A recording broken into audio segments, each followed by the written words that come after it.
இன்னைக்கு வீடியோவில் ஒரு சூப்பரான விஷயத்த உங்களுக்கு காட்ட போகிறேங்க. அதுக்கு முன்னால் ஒரு விஷயம், சிலிண்டர் வரணும் வரணும்னு ரொம்ப வெயிட் பண்ணிக்கிட்டு இருந்தேங்க. என்றைக்குமே இந்த சிலிண்டரை பார்த்து இவ்வளோ சந்தோஷப்பட்டதில்ல.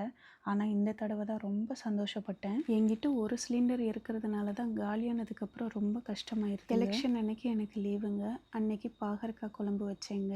ஃபஸ்ட்டெல்லாம் பாகற்காய் குழம்பு அடிக்கடி செய்வேன். நீங்கள் சொன்னதுனால இப்போ மாதத்துக்கு ஒரு தடவை தாங்க செய்கிறேன். இந்த பாகற்காய் குழம்பு தாங்க எங்கள் 3 பேரோட ரொம்ப ஃபேவரேட்டான குழம்பு. இந்த சாப்பாடும் 2 வேளைக்கு தாங்க செஞ்சுருக்கேன். ஃப்ரைடே என்ன சாப்பாடு செஞ்சுருக்கேன்னு பார்த்தீங்களா? மஷ்ரூமையும் உருளைக்கிழங்கையும் போட்டு சூப்பராக ஒரு குழம்பு வச்சுட்டேன். இதையும் 2 வேளைக்கு தாங்க வச்சுருக்கேன். இதுக்கு சைடிஷ் என்ன தெரியுமா? மஞ்சள் பூசணிக்காய் கூட்டுங்க. நைட்டுக்கு கோதுமை ரொட்டி இல்லைன்னா கோதுமை தோசை இல்லைன்னா சிறுதானிய தோசை சாப்பிட்டுக்கிறோங்க இதே குழம்புல. இப்போ வேலைக்கு போயிட்டுருக்கிறதுனால ரொம்ப உடம்பு முடியாமல் போயிட்டுருக்குங்க. அதனால் காலையிலேயே ஒரே குழம்பா வச்சிட்றேங்க 3 வேளைக்கும். பூசணிக்காய் கூட்டு ஒரு வேளைக்கு சரியாக இருந்தது. மதியத்துக்கு குழம்புல இருந்த காயே கரெக்டாக இருக்குங்க. இன்றைக்கி காலையில் சமையலையும் சேர்த்து அட்டாச் பண்ணியிருக்கேன். கேப்சிகம் 1/2 கிலோ போட்டு தொக்கு செஞ்சுருக்கேங்க. கேப்சிகத்துலேயும் மஷ்ரூம்லேயும் நிறைய கால்சியம் இருக்குல்ல, அதனால தான் இதெல்லாம் சேர்த்துக்கிறேங்க பையனுக்காக. இங்கேருந்து வர்ற வீடியோ உங்களுக்கு ரொம்ப யூஸ்ஃபுல்லாக இருக்குங்க. என்னோடய மொத்த பிஸ்னஸ் சீக்ரெட்டையும் நான் உங்களுக்கு சொல்லித்தரேன். நீங்களும் இதை பண்ணுறதுன்னா பண்ணுங்கள். இதுக்கு என்னென்ன பொருள் தேவை, எங்கே வாங்கணும், அதை எல்லாத்தையுமே நான் உங்களுக்கு சொல்கிறேன். பூவாக மேக் பண்ணி நார்மலாக நம்ம பூ கட்டுற நூலில் தாங்க கட்டியிருக்கேன். இது அடுக்கு மல்லிங்க, டபுள் லேயரில் பண்ணுறது. இதுக்கு 2 பெட்டல்ஸ் தேவைப்படுங்க. அடுத்து பாருங்கள் எவ்வளோ அழகாக இருக்குல்ல இந்த கலர். இது நார்மலாக முல்லைப்பூவாக செஞ்சு சாஃப்ட் பேஸ்டல் கலரை சைடில் அப்ளை பண்ணால் இந்த அழகான கலர் பூ நமக்கு கிடைக்குங்க. இப்போது இந்த பூ செய்கிறதுக்கு என்னென்ன பொருள் தேவைன்றதை பார்க்கலாமா? ஃபஸ்ட்டு ஃபோம் ஷீட்டு தாங்க நமக்கு முக்கியமான ஒரு பொருளாக இருக்குது. ஒரு கவரில் 4 ஃபோம் ஷீட் இருக்கும். இது ஒயிட் கலர் கிடையாதுங்க, ஐவரி கலர் ஃபோம் ஷீட்டுன்னு சொல்லி வாங்கணும். 0.8 mm திக்னஸ் அப்படின்னு சொல்லி வாங்கணும். ஸ்டெம் செய்கிறதுக்கு ஆலிவ் கிரீன் ஃபோம் ஷீட் நம்ம வாங்கணும். ஃப்ளிப்கார்ட்டில் 260 ருபீஸ்க்கு இந்த கட்டர் வாங்கினேங்க. அதுக்கப்புறம் நமக்கு முக்கியமாக தேவைப்படுறது இந்த க்ளூ கன்.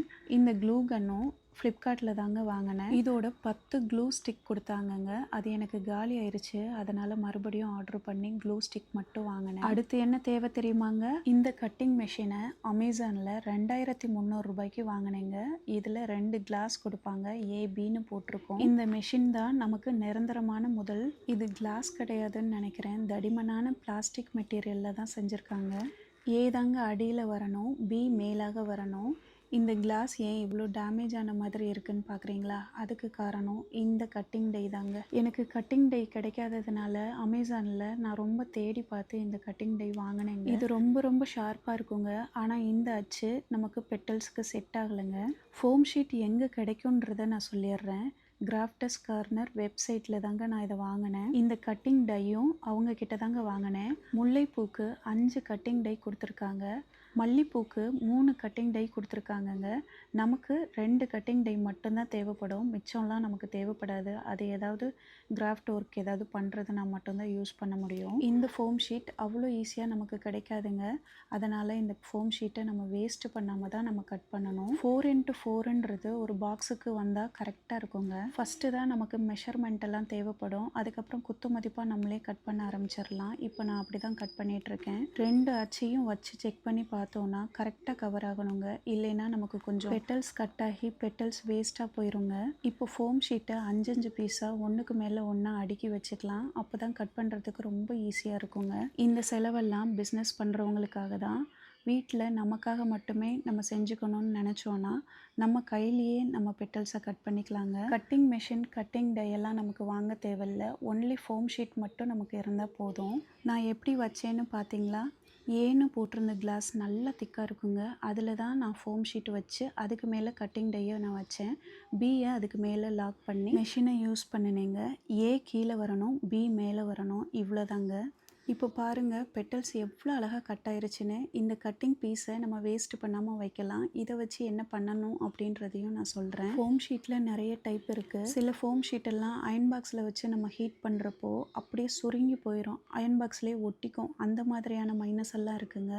கிராஃப்டஸ் கார்னரில் வாங்குங்க, ரொம்ப குவாலிட்டியாக சூப்பராக இருக்கும். ஃபோம் ஷீட் ஒரிஜினல் ஃப்ளார் மாதிரியே நமக்கு கிடைக்குங்க. இவங்க கிட்ட கிடைக்கிறதுல டிமாண்ட் அதிகமாக இருக்கும். அதனால் முன்னாலேயே நம்ம ஆர்டர் போட்டு வச்சுக்கணும். மல்லிப்பூ செய்கிறதுக்கு மட்டும்தான் நமக்கு அயன் பாக்ஸ் தேவைங்க, முல்லைக்கு தேவையில்லை. இப்படி ஹீட் பண்ணுறப்போ நல்லா நம்ம பிடிச்சி விட்டோன்னா அதுதாங்க மொட்டு. இப்படி லைட்டாக விட்டோன்னா அதுதான் கொஞ்சம் மலர்ந்தது. நமக்கு எந்த மாதிரி தேவையோ அதுக்கு ஏற்ற மாதிரி நம்ம ஹீட் பண்ணிக்கலாங்க. மொட்டுனா நல்லா ஹீட் பண்ணணும். நல்லா ஹீட் பண்ணதுலேருந்து கொஞ்சம் கொஞ்சமாக ஹீட்டை குறைக்க நமக்கு ஒவ்வொரு டிஃப்ரெண்ட் டைப்புக்கும் நமக்கு பூ கிடைக்குங்க. இப்போது நம்ம அடுக்கு மல்லி செய்யலாம். ஒரு பெட்டல்ஸ்குள்ளே இன்னொரு பெட்டல்ஸை வச்சோன்னா அதுதாங்க அடுக்கு மல்லி, குண்டு மல்லின்னும் சொல்லுவாங்க. இது பார்க்குறதுக்கு அப்படியே ஒரிஜினல் பூ மாதிரியே இருக்குங்க. யாராலையும் கெஸ் பண்ணவே முடியாது இது ஃபோம் ஷீட்டில் செஞ்சது அப்படின்னு. இது மொட்டு டைப்புங்க. பிடிச்சு விட்டதுனால நல்ல மொட்டு மாதிரி இருக்குது பாருங்கள். முல்லைப்பூக்கு ஹீட் பண்ணுற வேலையே இல்லைங்க, டைரெக்டாக பண்ணிக்கலாம். இப்போ பாருங்கள், ஒரு பெட்டல்ஸ்குள்ளே இன்னொரு பெட்டல்ஸை வைக்கிறேன். இது மாதிரி நான் ரெடி பண்ணிக்கிறேன். இந்த க்ளூ இமீடியட்டாக ஒட்டிக்கோங்க, டைமே எடுக்காது காயறதுக்கு. இப்போது உங்களுக்கு காட்டுறதுக்கு ஜோடியாக செஞ்சுக்கிறேன். அப்போ தான் பூக்கள் ரெண்டையும் ஜோடியாக வச்சு காட்ட முடியும். இப்போ நம்ம இந்த பூக்கு ஸ்டெம் ஒட்டிக்கலாம். இதில் இருக்கிற ஒரு பெரிய மைனஸ் என்ன தெரியுமாங்க? பூக்களை நம்ம ஒரிஜினலாக காட்டிடலாங்க, ஆனால் ஸ்டெம்ஸை மட்டும் ஒரிஜினலாக காட்டவே முடியாது. அது கொஞ்சம் ஆர்டிஃபிஷியலாக தெரிய தான் செய்யும். இப்போ முல்லை பெட்டல்ஸ் செய்யலாங்க. நடுவில் கம் வச்சு அதை நல்லா டைட்டாக சுற்றி பிடிச்சா நமக்கு சிங்கிள் லேயரில் முல்லைப்பூ கிடச்சிருங்க. நம்ம டபுள் லேயர் செய்கிறதுக்கு ஒரு பெட்டல்ஸ் நம்ம செஞ்சு வச்ச சிங்கிள் லேயர் பூவை உள்ளே வச்சு நம்ம ப்ரெஸ் பண்ணினோன்னா டபுள் லேயரில் முல்லைப்பூ ரெடி ஆயிருங்க. இதுக்கு ஸ்டெம் ஒட்டிக்கலாம். சிங்கிள் லேயரில் முல்லைப்பூ எப்படி பண்ணணும் தெரியுமா? நடுவில் கம் வச்சு அதுக்கப்புறம் ரெண்டாக மடிச்சதுக்கு நடுவில் கம் வச்சு அதை இறுக்கி பிடிச்சிக்கணும். இது சிங்கிள் லேயரில் பண்ணதுங்க. இதுக்கும் நம்ம ஸ்டெம் ஒட்டிக்கலாம். பெரிய பிஸ்னஸ் பண்ணுறவங்க ஒரு டெக்னிக் யூஸ் பண்ணுவாங்க. இந்த ஸ்டெம்மில் இருக்கிற மைனஸ் வெளியில் தெரியக்கூடாது அப்படின்றதுக்காக பூ மட்டுமே நல்லா பளிச்சுன்னு தெரிகிற மாதிரி ஸ்டெம் மறைஞ்சிருக்கிற மாதிரி அடர்த்தியாக கட்டிப்பாங்க. இப்போ நம்ம சிங்கிள் லேயர்லேயும் முல்லை பண்ணியாச்சு, டபுள் லேயர்லேயும் பண்ணியாச்சுங்க. இங்கே பாருங்கள், டபுள் லேயரில் எவ்வளோ அழகாக இருக்குன்னு. ஒரிஜினல் மாதிரியே இருக்குங்க. இதை நீங்கள் கட்டிட்டீங்கன்னா நல்லா இருக்குல்லங்க. இப்போது சிங்கிள் லேயரில் முல்லைப்பூ எப்படி அழகாக இருக்குன்னு பாருங்கள். இப்போ மல்லிப்பூவில் பாருங்களேன், டபுள் லேயரில் பண்ணதும் சிங்கிள் லேயரில் பண்ணதும் எவ்வளோ அழகாக டிஃப்ரெண்ட் தெரியுதுன்னு பாருங்கள். இந்த ஸ்டெம்மை பாருங்கள், நம்ம இழுத்தோன்னா ரப்பர் மாதிரி இழுவையாக தான் வரும். இது நல்ல ஸ்ட்ராங்காக இருக்குங்க. நம்ம பெட்டல்ஸ் கட் பண்ணோம்லங்க, அதில் இருக்கிற வேஸ்டேஜ்லேயே நம்ம ஸ்டெம் செஞ்சுக்கலாங்க. அதில் இருக்கிற கார்னரில் ரெக்டாங்கிள் சைஸில் நம்ம கட் பண்ணிவிட்டு அதில் ஒரு பக்கம் க்ளூ அப்ளை பண்ணி அதை நல்லா ரோல் பண்ணோன்னா நமக்கு ஸ்டெம் கிடச்சிருங்க. ஆனால் இந்த ஸ்டெம்முக்கு எக்ஸ்ட்ராவாக நம்ம கலர் கொடுக்குற வேலை ஆகும். ஸ்டெம் செய்கிறதுக்கு ஆலிவ் க்ரீன் ஃபோம் ஷீட் வாங்கணும்னு சொன்னேன்ல, அதுதாங்க இது. இப்போ இந்த ஃபோம் ஷீட்டில் நம்ம ஒரு பக்கம் க்ளூ கன் வச்சு நல்லா ரோல் பண்ணினோன்னா நமக்கு ஸ்டெம் கிடச்சிரும். இதுக்கு கலர் பண்ண தேவையில்லை. இன்னொரு டெக்னிக் என்ன தெரியுமா? இந்த கார்னரில் இருக்கிற பீஸை நம்ம கட் பண்ணி நடுவில் க்ளூ அப்ளை பண்ணி அதுக்கு மேலே இன்னொரு பீஸை வச்சு நம்ம ஒட்டிட்டோன்னா நமக்கு திக்னஸ் கிடச்சிரும். இப்போ அதை நம்ம ஸ்ட்ரெயிட்டாக கட் பண்ணினா நமக்கு ஸ்டெம் கிடச்சிருங்க. இது நமக்கு ஃபாஸ்ட்டாக ஸ்டெம் ரெடி பண்ணுறதுக்கான மெத்தடுங்க. நம்ம 3 விதமாக கலர் பண்ணலாம். சாஃப்ட் பேஸ்டல் கலர் யூஸ் பண்ணி நம்ம கலர் பண்ணலாங்க. இந்த மாதிரி பெயிண்டிங் கிட் யூஸ் பண்ணி அதில் கலர் பண்ணிக்கலாம். ஆனால் இதில் இருக்கிற பெரிய மைனஸ் என்ன தெரியுமா? நீங்கள் தண்ணியில் போட்டு நீங்கள் வாஷ் பண்ணுறப்போ இந்த கலர் எல்லாம் போயிடுங்க.